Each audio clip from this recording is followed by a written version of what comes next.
Tuesday will mark the one-year anniversary of the deadly George building collapse in which 34 people lost their lives. As that milestone approaches, the full impact of the disaster continues to resonate throughout the country. The Neo Victoria building, still under construction at the time, collapsed, leaving 34 people, 34 of the 62 workers on site dead and many others critically injured.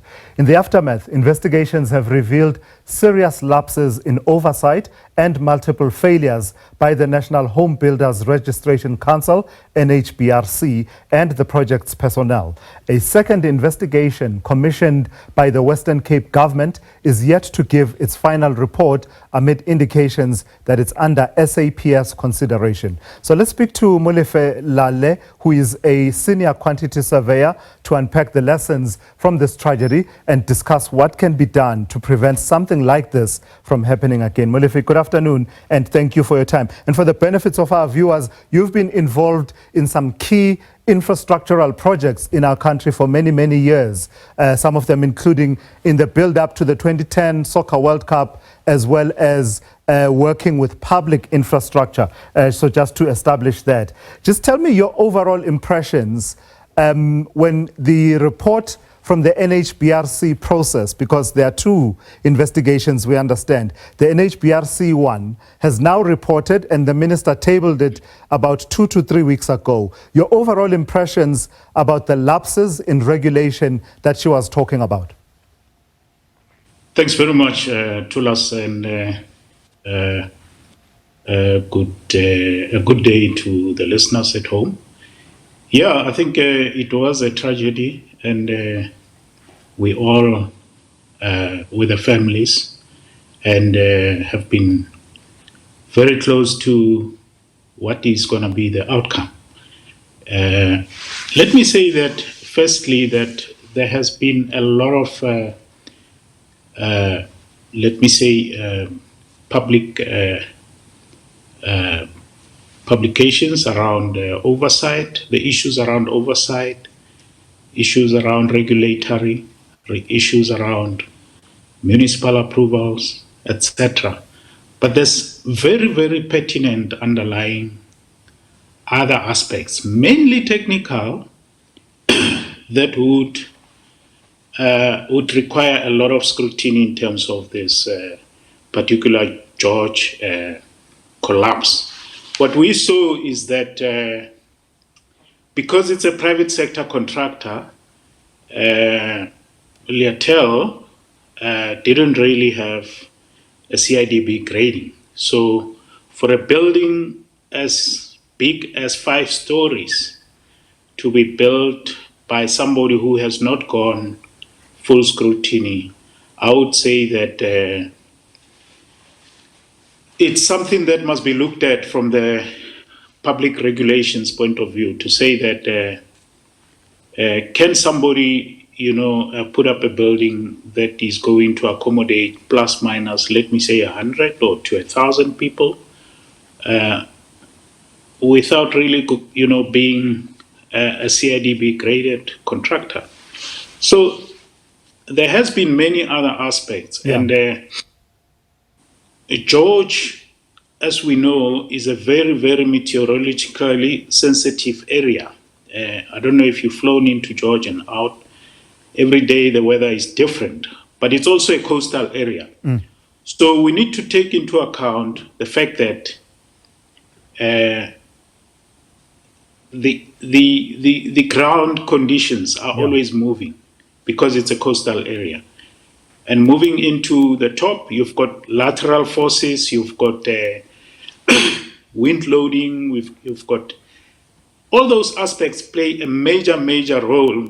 George itself is sitting on a plate of granite, which is filled with overburden over the years. So if you imagine sand on granite, and a building on top, so that becomes a very sensitive geotechnical strata. So you need to have full control of documentation, planning, Sure. And And all those geotechnical aspects are very, very important. Is that the reason why the NHBRC report emphasized the point that the contractor in this case failed to declare their intention to construct a multi-story building? Anyone involved in building a house, just a basic house, will know the regulatory steps you need to take with the municipality, including submitting your plans and declaring what kind of a structure you want to build. Is that the reason why the factors you just mentioned, are they the reason why this omission was as important as it was?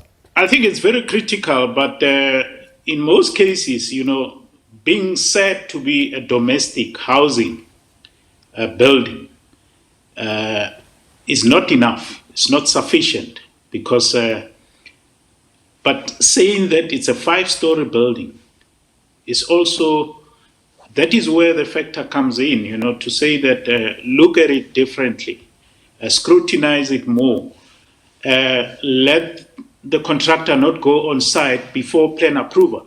Let the contractor not go on site before the developer had submitted NHBRC scrutiny. However, the finding is that it was almost a month late.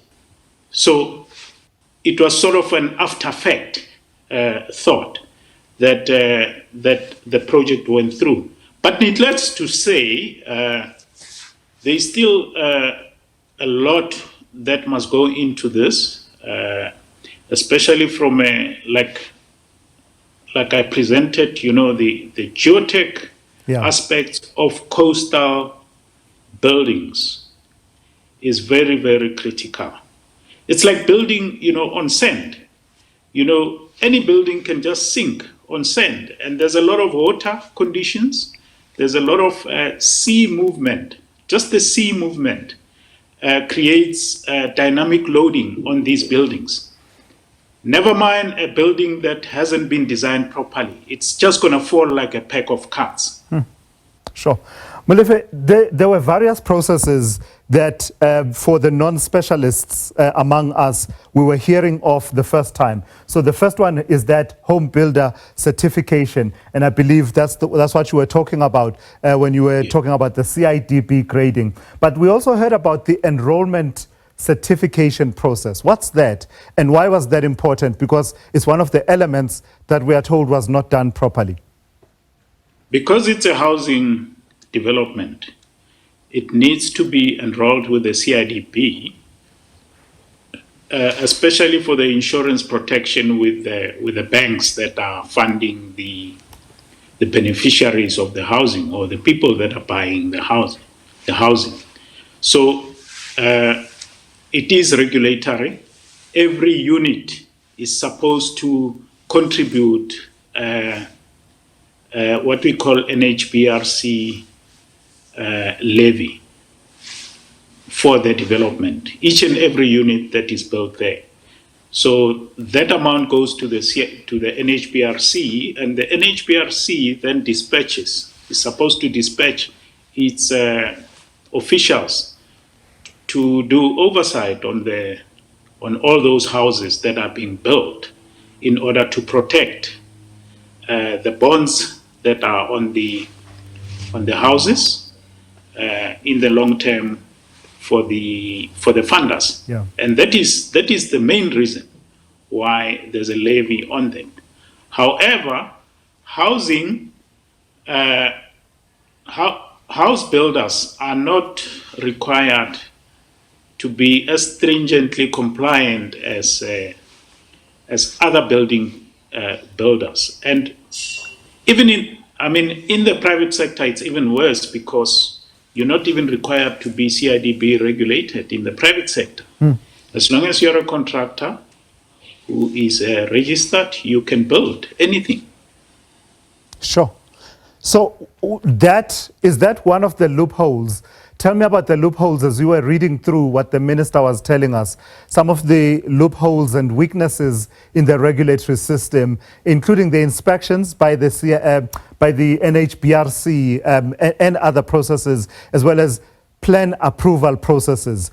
Where are the lapses from what you heard and read from the minister?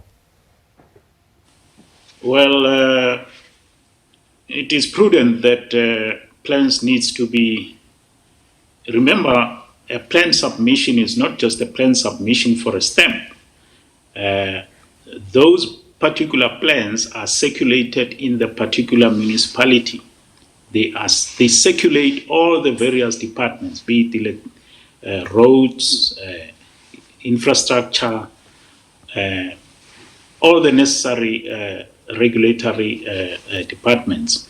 And then once those branches are satisfied that they are able to service that particular building, then they would approve it, and then it would get overall approval from plan approval office, the town planning office. However, the loophole lies in ensuring that the same regulations that are put on builders, substantive builders like MBA builders in the public sector, are also applied to people who are saving, let me say, multiple occupants building, multiple occupancy buildings in the private sector. Because I can build 1,000 units for housing. I mean, that's what housing.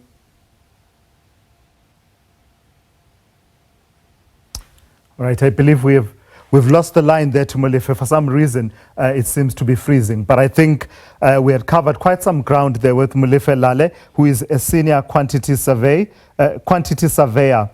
with widespread experience in the public sector in particular, going as far back as I said. He was involved in some of the projects, the big projects that took place ahead of the 2010 World Cup.